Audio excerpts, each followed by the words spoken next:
L'arrivée du CE2 au sein du cycle 2, ça change beaucoup de choses parce que la façon dont ont été rédigés les programmes, ça a été de faire de véritables programmes de cycle.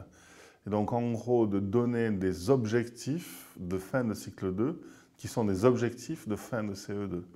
Et donc si je prends l'exemple de la lecture-compréhension, il y a un objectif de fin de CE2 qui est de savoir lire et comprendre un texte court. Et ensuite, il n'y a pas d'objectif d'apprentissage à la lecture de fin de CP ou de fin de CE1 ou de milieu de CP.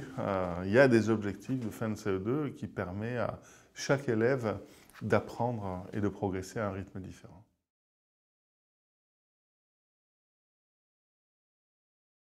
Notre travail en cycle n'a absolument pas correspondu à une baisse du niveau d'exigence.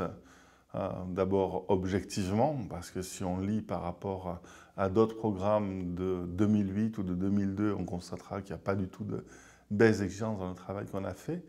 Et ensuite, pour une raison de principe tout simplement, c'est qu'on sait très bien, dès qu'on étudie le fonctionnement d'un système éducatif, dès qu'on étudie les travaux des chercheurs du domaine, que baisser le niveau d'exigence, c'est le pire service qu'on puisse rendre à des élèves et que l'école, par définition, elle doit être exigeante. Donc, c'est absolument pas le sens de notre travail que de baisser le niveau d'exigence.